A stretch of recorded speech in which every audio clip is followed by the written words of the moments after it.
Tate, for example. Next will probably be Liver King. Then they're going to spread their agenda through propaganda, influence, things like getting your pee-wee chopped off, putting strong female leads in movies, destroying the household unit to make the females more masculine and take over a man's role. They have all types of little tricks and tactics. They're also poisoning your food. They're putting soy and estrogen in your food in order to make you more feminine. So when they keep you in a manic, high anxiety state, it makes you more feminine.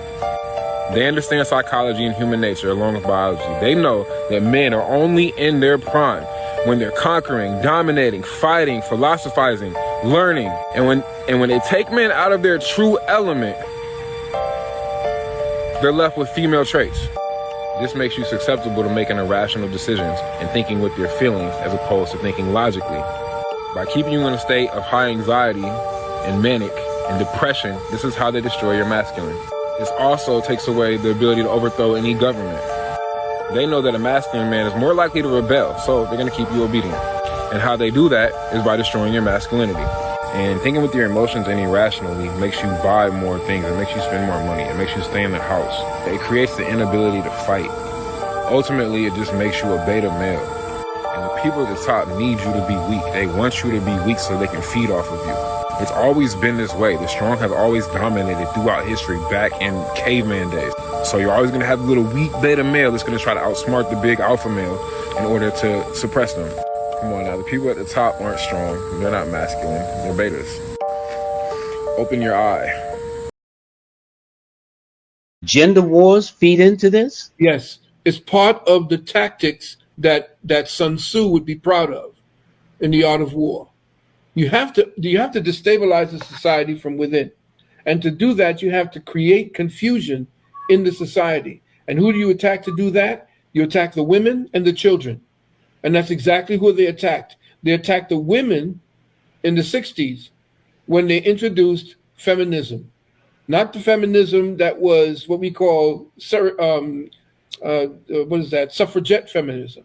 Mm-hmm. So actually, the suffragette feminism had such a base of support that it was easy to now infiltrate what we call gender feminism, or what I call Amazonian feminism, which is when they brought the CIA spook Gloria Steinem out of college and gave her that mantle as the head of that particular aspect, with Rockefeller putting money behind her.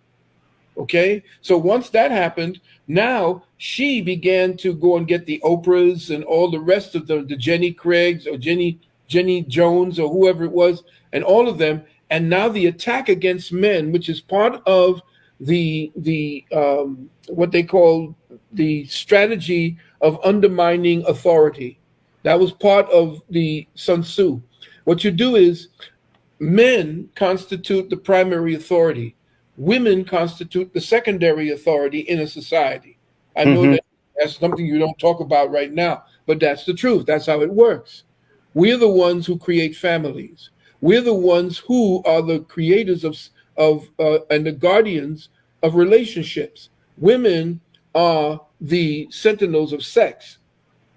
We are the guardians and the creators of relationships. If we want a relationship, we will do anything we can for the woman, and she now feeling secure, and she feels that she can be herself and protected, provided for. She then surrenders that quote unquote feminine power, and now we become one.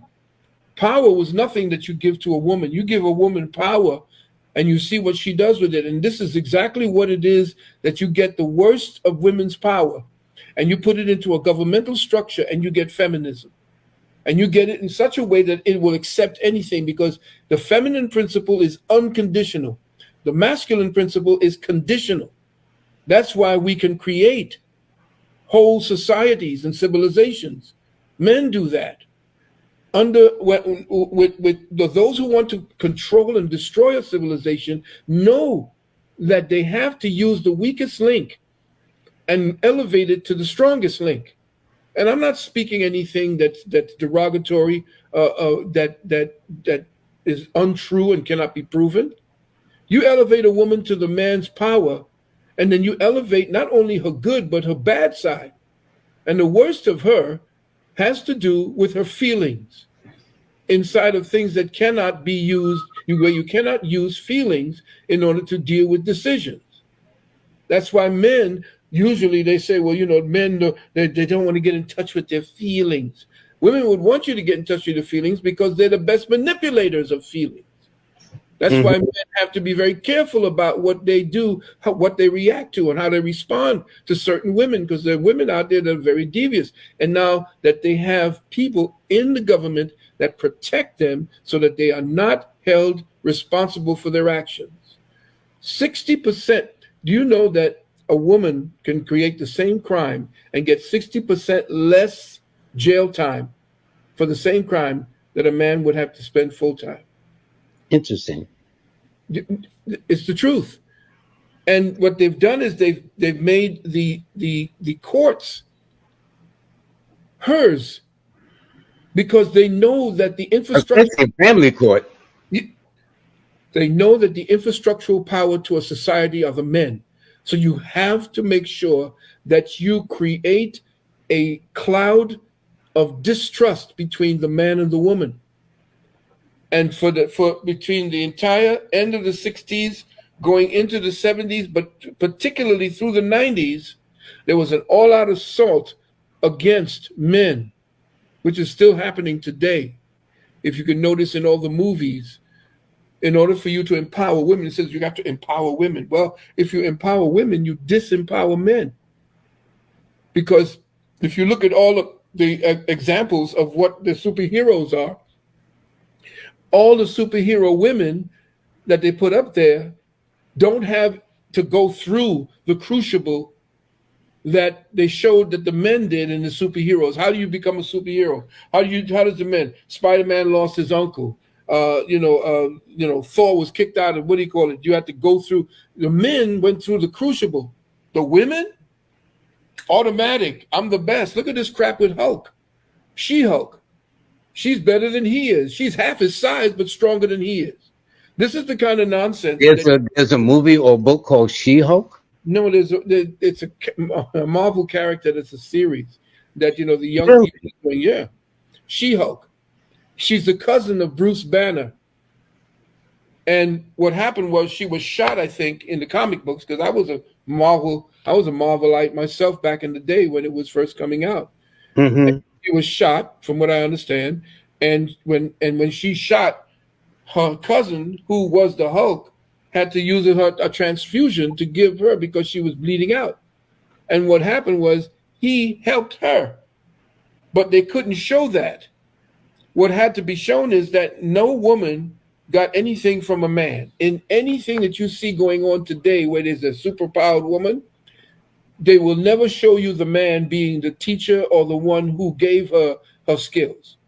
Is that some of the attitude that explained with some women who say, I don't need a man? That's it.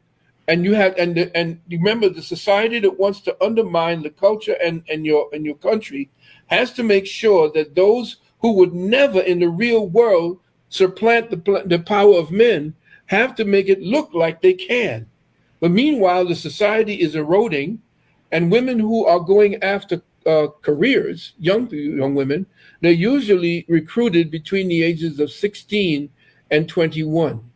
Now, from 18 years of age to 25, 26, 27, that's the time that a woman is her most fertile.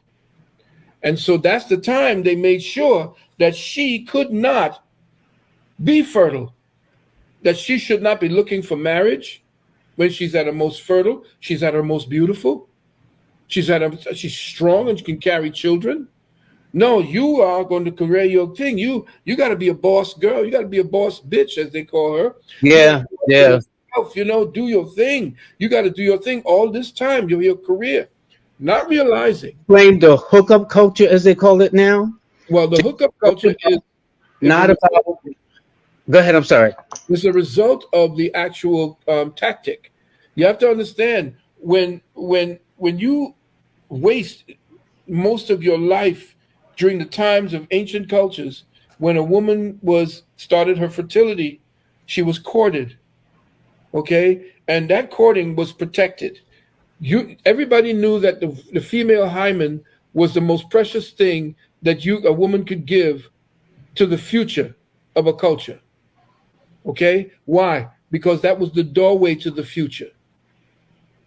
But what they did, they had to trivialize sex. I was, all of us men from the time we're coming up, we did not know that. I had to come into that knowledge to understand the tactics and how they were using women to disempower men, and how they were using men to completely destroy the power of women. Women are the ones supporting the power, the destruction of women's power today. And Bill Burr did a very good thing where he talked about that the WNBA was complaining and moaning about the fact that men are not doing A, B, and a third and not coming to see the games. He said women are the ones who are supposed to be supporting the WNBA, and they don't show up. But they complain about us not showing up, though they don't show up. And this is the kind of thing that when you undermine a culture, you have to attack the women and make them feel discontent in their position. And they did. They did a very good job. And in Sun Tzu always said that you must always congratulate, even if you don't meet them, congratulate and definitely honor and respect the victory that your enemy has made over you, because he has made you smarter. Okay, he has let you know what it is that you were the weakest in and where you could be vulnerable and where you were vulnerable. You see, telling a woman she needs a career all through school and giving her the bad B, like Cardi B and the rest of these women who have elevated the whore to a whole new level. They don't realize that the word career, if you go back into the etymology of the word, it means combat. So when you go after a career, you're going into combat. It's a psychological, political, economic combat. So when you put a woman in that arena, she's no longer feminine. She has to man up. And she has to compete. That's it. And so she's competing in a man's world, acting like a man, and now her empathy is gone. So now, because she is making her own money, she doesn't have to listen to a man or depend on a man, because that's the whole thing. You can't depend on a man. Men are no good. Men are evil. Men are dogs. I heard that quite a bit too. And I'm saying, where's that coming from? Because you have this overall vilification of men and this newfound so-called freedom that our young sisters are being coerced into believing that they have. So now, because they're independent and they're bad bees, they hang out in bars and they go out and they just have their sexual fun. By the time they're saying, and it was my son who's been sending me information more and more about the world that he's in, because, he's in entertainment and he's out there in the world right now. So he's sending all the information that I need to know. And the young girls, by the time they're 18 and 19, some of them have 50 sexual suitors, 60, Wow. 120.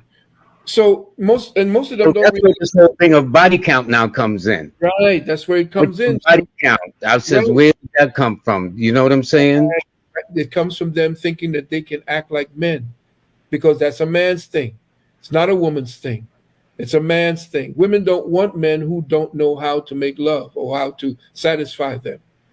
They can either satisfy them sexually and they'll pay attention, or they'll satisfy them monetarily and they'll pay attention.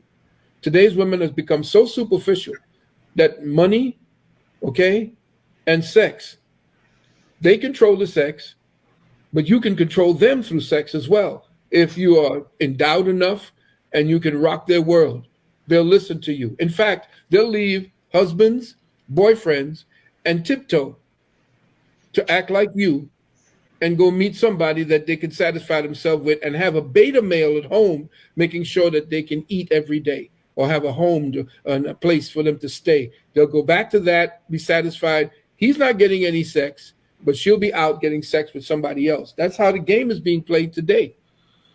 And so all of this, most people say, well, damn, look at what our society has become. It's become this way because it was planned to be this way. And I'll tell you when it started as well. It really got teeth and it really got hoofs at the Beijing Women's Conference in 1996. At the Beijing Women's Conference in 1996, a mandate was created by the women where They would destroy all references to gender. In other words, and it says it. Matter of fact, I did a whole webinar on this in the 90s around that, a whole lecture on that. It said we must get rid of words like father, mother, uncle, aunt, cousin, nephew, These are niece. all family units. That's right. These are all the different ways that we maintained a cultural, biological, communal structure. They wanted to get rid of that. What's happening today? The very thing that they set up in that conference in 1996. You can't call them he or she anymore. You got to call them some kind of ridiculous term that does not exist anywhere in the language. And I'm supposed to be forced to make sure that I must change my perception of reality to fit yours. And then they're going to legislate that I speak that way. This is exactly how you destroy a country from within. You create the kind of confusion that they're doing today so that you don't even know what to call your neighbor that might set them off. So much so that you have to. They would have problems with you calling your mother mother or your father father? Right. No. You know what a mother is? A person who has the capacity to carry a child or some crazy thing like that. There's no more mother because the connotation is that it is a woman with a womb or a human being with a womb that can become pregnant and give birth. Now they're calling them birthing. They're calling women birthing units. See, when Really? when you neuter a person, you dehumanize them.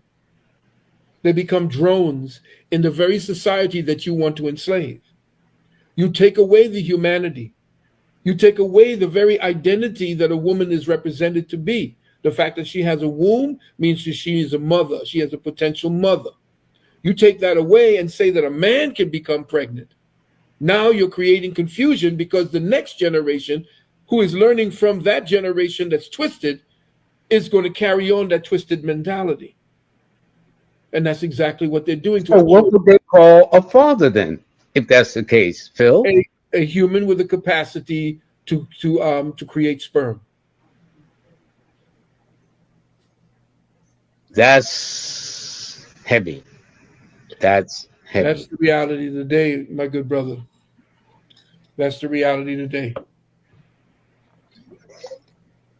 So who, if when somebody gives birth, how then do they address them later when they start growing up? They call them a it, or they, Yeah. or Yeah, mother, there's father? it. Well, there's an it. Really? Listen, instead of there being two genders, there's now counting. I think there's 246 genders now. No, hold up. Wait a minute. You mean we're not talking about mother, father, right? We're not talking about mother, father. We're not talking about male, female. We're talking about gender. They say gender and sex are not the same. Gender is subjective. It's the mentality. Your sex, which makes you a male or female, is what you're born. When you come out of your mother, they tell you that at 3 years of age, you can tell who and what you are at 3 years of age. This is the sickness. You see, you have to understand this is not us. This is the motivation of, this is the tactic. This is the insidious tactic of those who are undermining our culture, and they're attacking our Constitution was the one that these Europeans have been using and twisting. The deep state got hold of it and created two other constitutions, the municipal constitution and the territorial constitution. The territorial constitution was run out of England and the Queen. The municipal constitution is run through the Washington, D.C. and the Vatican. The de jure constitution is us, the autochthonists. We gave these Europeans that constitution. Everything that they've written about, the so-called the Declaration of Independence, the Declaration of Independence was what took over and subsumed a Declaration of Independence, which we're the ones, the first 12 black colonies 13 black colonies. We were the ones who were breaking away from the black nobility in England. All of what you see happening in North America today, and I'm talking about from Canada all the way down, all of that was based upon England, the Great Britain, and the Vatican, working through the Vatican, and the Pope. The Pope is the one who said after the Civil War that none of the history, the true history of North America or the Americas, will ever be taught in schools. And then what they did with the next strategic move, they shipped all of the manufacturing jobs overseas and paid those people 10 times less than they would you. So now you're out of a job. Now you're going to school like women today and studying women's studies and studying all kinds of stuff that don't make a damn bit of difference in society, and then complain that you don't get paid the same as men. They expect that somebody who's an architect, an engineer, and what he makes is the same that somebody who is talking about, women's studies and sexual issues and human relations and all that. They're supposed to be making the same. It doesn't work that way. But because we say that there is a pay gap in women, there's no pay gap in women. Women are choosing the lesser paying careers. And they're leaving sooner to have children. If they do have children, they leave sooner and can't come back because everything is consistently growing while they're home taking care of their children. They have to play catch up. So again, remember, and I'm saying this, family, ain't nobody put no blame out there. I'm telling you how the war is being prosecuted against your mind, your culture, your family, everything that we hold dear. The war is being used by weaponizing women and their emotions, by weaponizing men's apathy today, because we don't want to take care of a woman. Our nature is to create a family. They're taking that out of our people. Yeah, they're taking that out of our people today. Young men, they don't want the responsibility, because look, why would you want to get into a contract where the woman benefits by breaking it? Yeah, because it says majority of divorces are done by women. 80% of all divorces are instigated by women. 90% if the woman is educated. Are you serious? That's serious. That's statistics. No, I know how you operate. I know you're a 7. You don't say anything out your mouth that you don't do the research. I know this. Yeah. But you know some people going to be upset with you with this interview, okay? Yeah, of course. I love the upset people because I want them to come to me and prove it. Prove, like, for instance, that NASA is not a fraud. Prove that the Earth is actually a globe. Please tell me that. And I will sit and listen with you, and we can converse like people who are using intellect for a purpose. Yeah. To reach a common ground of understanding and understanding. No, they're throwing stones.